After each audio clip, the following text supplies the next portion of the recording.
10টা টাকা নিলাম। কানে কথা যায় না নাকি? শুনেছি।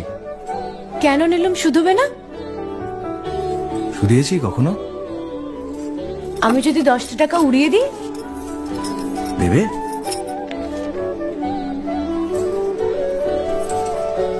আমি তবে যাই। আমরা থিয়েটার দেখতে যাচ্ছি। তুমি কি শুনলে আমি কি বললাম?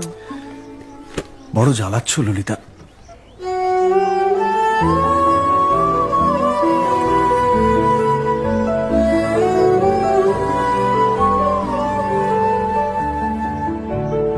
কি হয়েছে? আমরা সবাই থিয়েটার দেখতে যাচ্ছি। আমরা বলতে? আমি, কালী, চারু। চারুকে চেনো? ওই যে পাড়ার মোড়ের বাড়ির আমার বন্ধুর ব্রাহ্মবাড়ি। হ্যাঁ, ওই চারু, চারুর মা আর ওর মামা।